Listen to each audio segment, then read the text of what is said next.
India आप तक समाचार, कड़वा लेकिन सच। बातम्यांच्या या भागाचे प्रायोजक आहे भंगाळे गोल्ड जलगाव।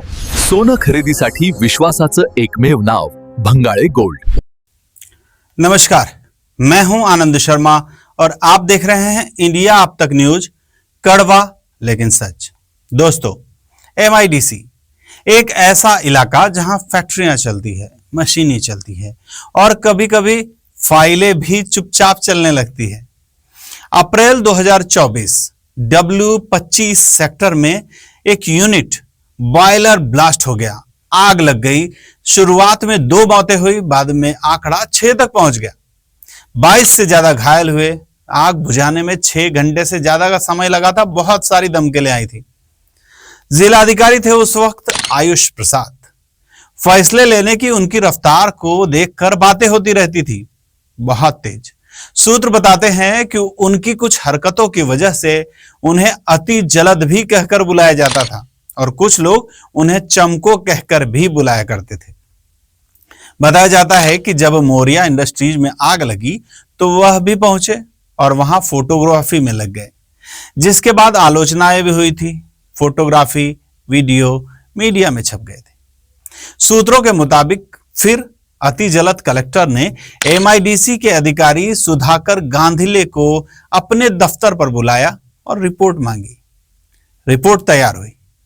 गांधिले ने कार्यवाही, नोटिस, दोषी सब कुछ लिखा, जो कुछ भी रिपोर्ट में लिखना चाहिए था।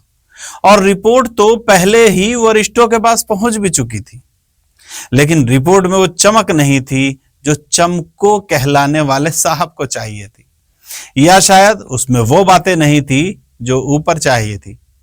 इसके बाद सुधाकर गांधिले को बार बार दफ्तर बुलाया गया, कलेक्टर ऑफिस बुलाया गया, कई बार, इतनी बार कि इसकी संख्या 15-20 के आसपास पहुंच गई। रिपोर्ट बदलवाने का दबाव, स्पष्टीकरण देने की कोशिश, दंड की धमकी।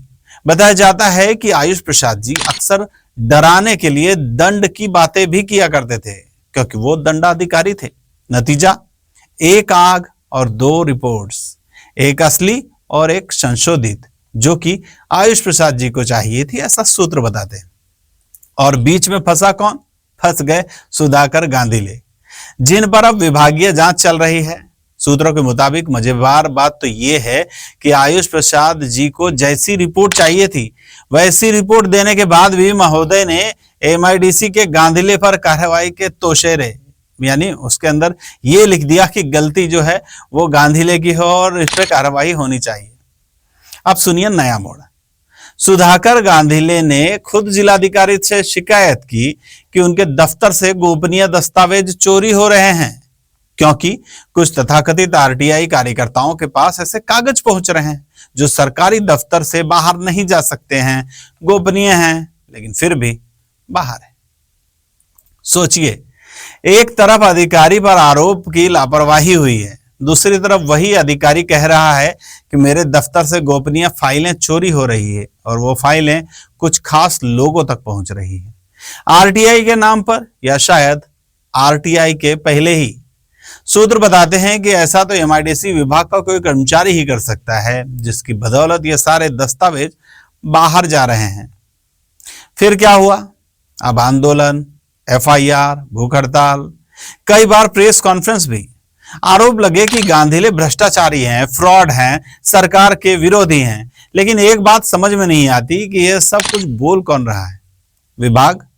नहीं। जज? नहीं।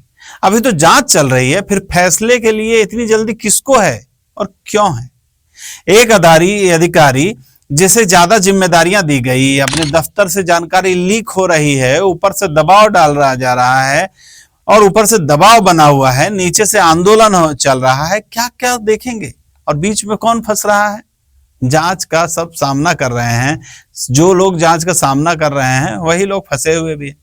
कभी बॉस रिपोर्ट बदलवाने को कहता है, कभी सहकर्मी गोपनीय कागज बाहर भेज देते हैं, कभी RTI एक्टिविस्ट उंगली उठाते हैं और काम वो तो बीच में दबकर ही रह जाता है। ये सभी लोग मिलकर ये आशा करते हैं कि अधिकारी अपना काम करे, अधिकारी अच्छे से काम करे। अरे भाई, आप काम करने देंगे तब तो वो काम करेंगे ना, उन्हें तो काम करने दो पहले। अब बात सुनिए कि क्या यह सिर्फ जलगांव की कहानी है या हर उस दफ्तर की जहां कुर्सियां टकराती हैं, फाइलें चुपके से निकलती हैं और जिम्मेदार आदमी जलता रहता है। फिलहाल जांच चल रही है। सुधाकर गांधीले ने अपनी तरफ से सब कुछ रख दिया है। दबाव, रिपोर्ट का खेल, गोपनीय दस्तावेजों की चोरी की शिकायत। उन्हें भरोसा है कि सच सामने आएगा, लेकिन सवाल, बहुत सारे सवाल हैं। गोपनीय फाइल कैसे बाहर आ रही है? कौन भेज रहा है और क्यों भेज रहा है? और एक अधिकारी को कितनी बार तोड़ा जा सकता है जब तक वो टूट न जाए? सोचिए, बहुत गहराई से सोचिए, क्योंकि कहानी किसी एक की नहीं, ये सिस्टम की है और हम सब की है। मैं आनंद शर्मा फिर आपके साथ और ज्यादा रिपोर्ट्स और ज्यादा जानकारियां इसी सब्जेक्ट पर लेकर आता ही रहूंगा इंडिया अब तक न्यूज में, क्योंकि इंडिया अब तक न्यूज है कड़वा लेकिन सच।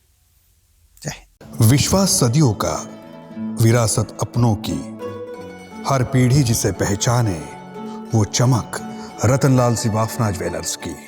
इंडिया आप तक समाचार, कड़वा लेकिन सच।